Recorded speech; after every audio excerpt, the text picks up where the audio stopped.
Okay, today we've got some games I played with teammates. We're starting off with some pinball and we're playing with Starchaser. Starchaser is a frequent player and they regularly come in near the top in the league tournaments. Starchaser tends to play a bit more forward than I do, so I've started with the Ultra Select so that I can play more of a sniper role. So at the moment, Starchaser's on my right, holding down the right flank. I'm on the left, holding down my left flank, and we're just collecting the tokens and trying to keep our enemies on their side of the field. Our third teammate is playing very forward, so when you're in a situation like this where you can rely on your teammates to kind of hold the front, you can just kind of hold the centre and collect the tokens as they come. So you can see I've got 3 at the moment. Our team's got 6 in total. This is nice and easy so far. Starchaser's now pushing forward. I'm trying to stay fighting at a distance. The Ultra Select is great for that. As you can see, it does a lot of damage per hit. It's really accurate. It's got a great range on it, and it hits really heavy as well. And because my side blaster today is the Cyclone Shock, that increases the rate of fire of all my blasters by 20%. So this thing is just absolutely pumping out damage. You can see how quickly people die once I'm locked onto them. And because we're fighting at a distance, I'm not taking that much damage. I'm using the heal card, so I get plenty of time for that to recharge before I take more damage. So we've got our way up to 10 tokens. I've only got 9, which is a shame. It'd be good if I had the 10th just so I could know I could win this on my own, but I don't need to. My teammates doing a great job there and we get the victory nice and easy. So I'll show you a couple more games with Starchaser, and then at the end I've got one I recorded today with King Toni, who is also a content creator on YouTube. Some exciting news for me as well. Today I got the Ultra Strike, the new prismatic blaster. I got enough XP to level it to level 14. I just need 10,000 more gold so that once I level it up I can also unlock the 3rd nerf power. So obviously that will be tomorrow, so I'm hoping that I will drop a video showing it at level 14 this weekend. So keep your eyes peeled. Okay, so at the beginning we're under a bit of attack here. We're not able to push forward as quick as I normally would. That person in particular is really laying down the damage. Got a level 15 Mega Mastodon, that'll do it. So we're going to have to come in with the good old trusty Rivonics. So straight away we've managed to take out and neutralise that threat. I push forward, and there's only one enemy on the field at the moment, although their teammates have just spawned in, so I have fallen back so that I don't get taken out. Ideally, I don't want to be left in a position where my Rivonics and my Ultra Select are both on cooldown and I'm having to run around with the Cyclone Shock, but if that does happen, I don't mind too much.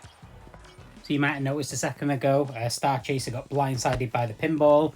That happens occasionally. It's always pretty funny when it happens, even though it's a bit annoying. It's more embarrassing than anything, isn't it? But you know, environmental hazards are a part of the game. So we're managing to hold the centre reasonably well here. And just slowly collecting the tokens. We only need 1 more for the victory, so fingers crossed this will be a nice quick win for us. And now the entire enemy team have got all the blasters on cooldown, so we're the only team on the field. We've got the 10th. One of them spawns back in, but they have to take out all 3 of us. They've got no chance. So we've just completely annihilated the other team. They're not going to have a chance to take a coordinated final push against us. So this is a nice, easy victory. Bosh. Okay, let's move on to the next game.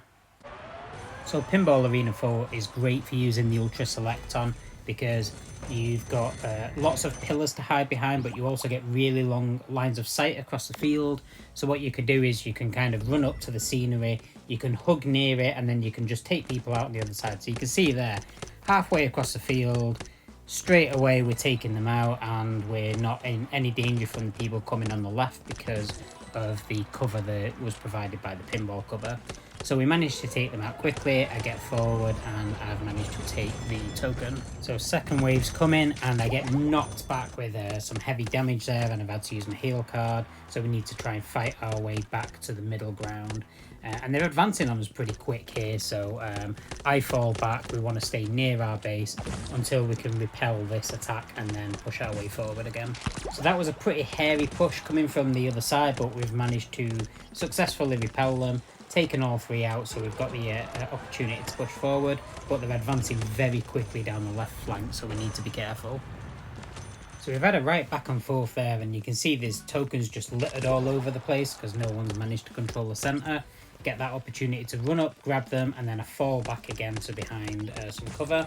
Pick that one up as well. So I'm just going to kind of stay here in this area, at least for the time being. My teammates have no tokens and they're pushing forward, so they're keeping the the enemies under the cosh, which is allowing me to play the support sniper class really well, which is exactly what I wanted to do on this map. And you can see now I've got 7 tokens. So we've comfortably taken control of this match, and we've now got them to a point where all 3 of them aren't spawned onto the pitch at the same time. So we managed to pick up all 10 tokens, and now we just need to survive. So heading back to my base, because if I drop all 8 tokens, I want them to be where I'm going to spawn. Starchaser did a really good job of running and picking up those other 3 from the other side of the field. You can see they took a bit of damage, but they weren't under any threat, and another easy victory. Okay, the next game is with King Toni, so let's have a look at that. Okay, so this match is 3v3, it's on the dungeon, and both Toni and I are using Rivonics. We play together quite a lot these days, and what you're going to see here is a tactic that we've both just kind of adopted using on this map in particular. So we both spawn in with a Rivonics. We get on either the left or the right side. At the moment we're both on the left. And once we've repelled that initial invasion, what we do is we just fire at the backboard up there, and the discs from the Rivonics just ricochet onto people, and it just causes an absolute nightmare for teams. You can see we've taken out 7 of them already. Our third teammates died once, but it really doesn't matter. And when you've got 2 Rivonics just raining down on you like that, there's literally nothing you can do. So if you're teaming up with somebody and you've both got Rivonics, try this method. So look how quick we won. I would have liked to have shown a few more matches, but that's the only one I captured, unfortunately. Still, good games, everyone. Thanks for watching. See you soon.